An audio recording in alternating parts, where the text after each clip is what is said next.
This is level 2 of literal notation. So we're being asked to express 25,611 and 300ths in standard notation.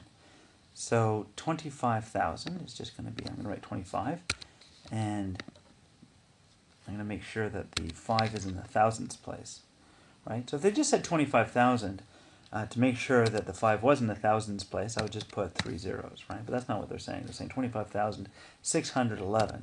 So I'm going to write the 611 after that.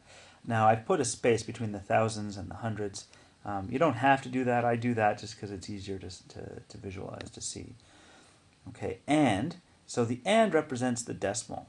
Okay, now when you're writing a number with a decimal, you have the whole number part, and then you have what's called the fractional part, so the part that's less than 1. And what we do is, where they join up, where they meet, we put a decimal, okay? And when we read it, you put the whole number first, then the decimal part. So the and, or the fractional part, the and kind of works as a decimal, so we just say that and is the decimal.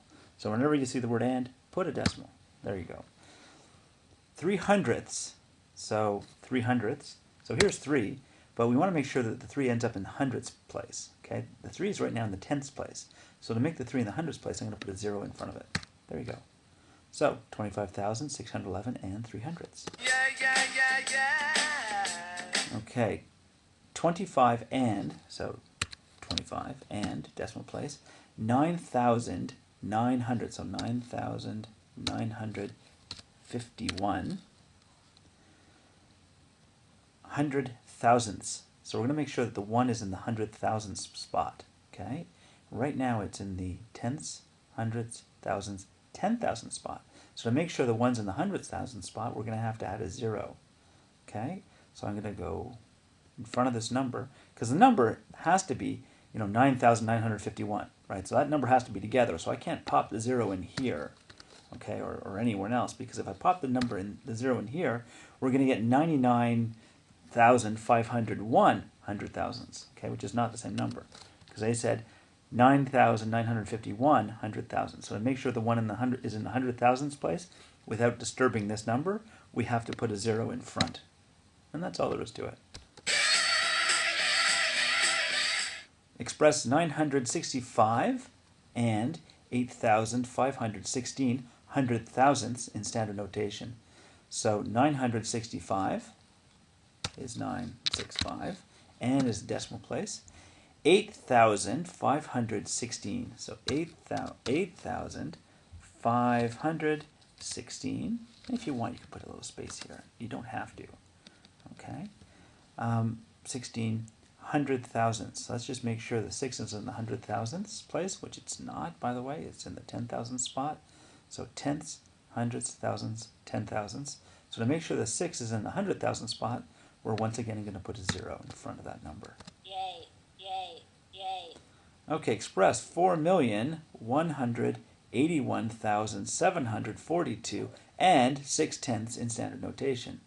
Okay, in this case, the decimal point is easy. The rest of it's kind of scary. So 4,181,000. So 181. Make sure the 1's in the thousands place. 742 and decimal 6/10. Okay, so the 6 is in the tenths place, so we're done. Oh, yeah! Express 189,055 and 25 10,000ths in standard notation. Okay, this is going to be fun. So 189, and we make sure the 9's in the thousands place. 55. Okay, so notice I can't just go like 55, because that doesn't make the 9 in the thousands place, right? That makes the 9 in the hundreds place. So to make sure that it's 55, okay, and not 550, right, or 505, we want 55, so we have to put a 0 in the hundreds place. We have 0 hundreds. So we have 189,055 and 25 10,000ths. This is 25 hundredths. This is 25 thousandths. 25 10,000ths. And that's it. Okay, so these are a whole bunch of examples, and I hope that's been useful. Also, you can look down at the notes page, and there you go. Have a good night.